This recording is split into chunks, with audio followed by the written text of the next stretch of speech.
Hello, आप सबका मेरे चैनल स्प्रेडिंग ला ज्ञान में स्वागत और अभिनंदन है। मैं आज आपको एक प्रॉब्लम जो यूपी एपीओ 2007 में पूछी गई थी मेंस एग्जाम में पूछ रही। अगर आपको इसका उत्तर पता है तो इनबॉक्स में जाकर टाइप करिए, नहीं पता है तो मेरी पूरी वीडियो वॉच कर लीजिए। एक एकत्रित जन समूह में अब जो है ब को अभद्र भाषा में गाली गलौज करता है। यहाँ ब जन समूह में उपस्थित है। ब अ के विरुद्ध आईपीसी की धारा 500 के अंतर्गत अभियोग लगाता है। यदि आप अ के अधिवक्ता हैं तो उसका बचाव कैसे करेंगे। मतलब क्या कह रहा है कि एक एकत्रित जन समूह में अ जो है ब पर अभद्र भाषा में गाली गलौज करता है। ब जन समूह में उपस्थित रहता है। ब अ के विरुद्ध आईपीसी की जो धारा 500 में मानहानि है उसके विरुद्ध अभियोग लाता है। यदि आप अ के अधिवक्ता हैं तो उसका बचाव कैसे करेंगे। अगर आपको पता है तो इनबॉक्स में टाइप करिए और नहीं पता है तो पूरी वीडियो वॉच कर लीजिए। निर्णय। प्रस्तुत समस्या में अ के अधिवक्ता की हैसियत से सकारात्मक बचाव करना अत्यंत जटिल है। मतलब कह रहा है कि अ के अधिवक्ता के रूप में सकारात्मक बचाव करना अत्यंत जटिल है। प्रश्नगत मामला 499 के स्पष्टीकरण 2 के अंतर्गत आने के कारण मानहानिकारी है। मतलब कह रहा है कि ये जो मामला है 499 का जो एक्सप्लेनेशन 2 है उसके अंतर्गत आने के कारण मानहानिकारक है। हालांकि न्यायालय द्वारा जन समूह के प्रति ख्याति की अपहानि करने को मानहानि नहीं माना गया। मतलब कह रहा है कि न्यायालय में तो जन समूह है उसके प्रति अगर ख्याति की अपहानि की गई है तो उसे जो है मानहानि नहीं माना गया है। आइए देखिए सुख संगत प्रावधान 499।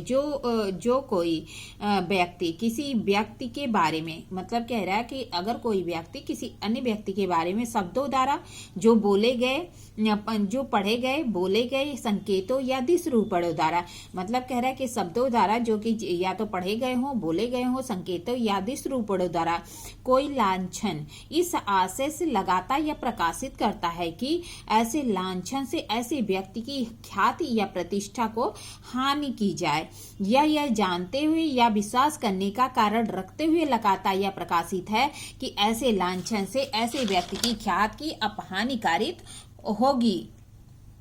क्या कह रहा है कि अगर कोई व्यक्ति किसी अन्य व्यक्ति के जो है शब्दों द्वारा जो कि पढ़े जा सकते हैं, बोले जा सकते हैं, संकेतों या दिशरूपणों द्वारा कोई आकृति बनाकर कोई लांछन इस आशय से लगातार प्रकाशित करता है कि ऐसे व्यक्ति की जो ख्याति है उसकी अपहानिकारित होगी, और यह जानते हुए या विश्वास करते हुए लगाता या प्रकाशित है कि ऐसे व्यक्ति की ख्याति की अपहानिकारित होगी। कुछ अपवादों को छोड़कर यह कहा जाता है कि वह व्यक्ति मानहानि करता है। 499 में दी गई मानहानि के लिए 3 जो मुख्य तत्व का समावेश किया गया है, अर्थात व्यक्ति उसकी ख्याति की अपहानि पहुंचाने वाली हानि।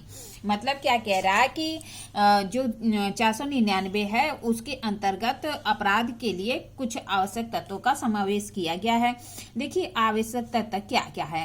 कह रहा है कि मानहानि के अपराध के निम्नलिखित आवश्यक तत्व हैं। क्या? किसी व्यक्ति के बारे में कोई लांछन लगाना या प्रकाशित करना। मतलब कह रहा है कि किसी जो एक व्यक्ति है अन्य व्यक्ति के बारे में कोई लांछन लगाता है या प्रकाशित करता है। ऐसा लांछन निम्नलिखित प्रकार का हो सकता है, चाहे मौखिक हो या लिखित शब्दों द्वारा हो या संकेतों द्वारा हो या दिशरूपणों द्वारा लगाया गया हो। मतलब कह रहा कि जो लांछन लगाया गया हो या तो मौखिक हो या लिखित हो, संकेतों द्वारा हो, दिशरूपण द्वारा हो, या जो है संकेतों द्वारा हो या दिशरूपण द्वारा हो।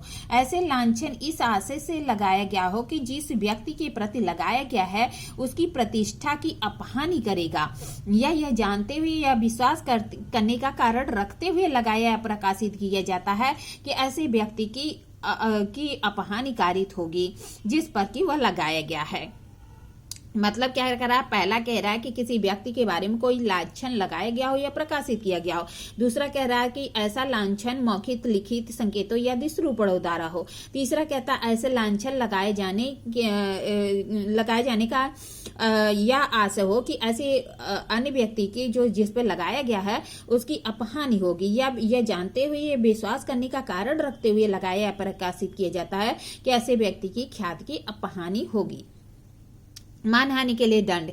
धारा 500 धारा 500 मानहानि के अपराध के लिए दंड का प्रावधान करता है। जो व्यक्ति किसी व्यक्ति की मानहानि करेगा वह 2 वर्ष के साधारण कारावास से या जुर्माने से या दोनों से दंडित किया जाएगा। कह रहा है कि अगर कोई व्यक्ति किसी व्यक्ति की मानहानि करेगा तो साधारण कारावास से जो 2 वर्ष का हो सकेगा या जुर्माने या दोनों से दंडित किया जाएगा। मानहानि का अपराध असंज्ञेय तथा जमानती होता है, जिसका विचारण सत्र न्यायालय द्वारा किया जाता है।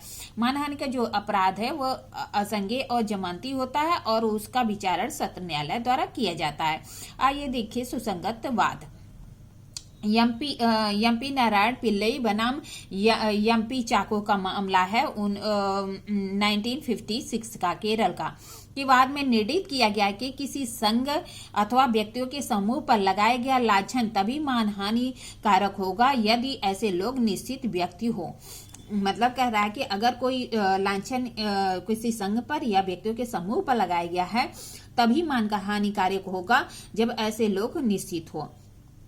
निष्कर्ष, अतः जन समूह में ब को अभद्र भाषा में गाली गलौज करता है जिससे ब की मानहानि होती है, इसलिए अ के अधिवक्ता की हैसियत से उसका बचाव नहीं किया जा सकता। मतलब कह रहा है कि अ जन समूह में ब को गाली गलौज करता है जिससे कि ब की मानहानि होती है, इसलिए अ के अधिवक्ता के रूप की हैसियत से उसका बचाव नहीं किया जा सकता।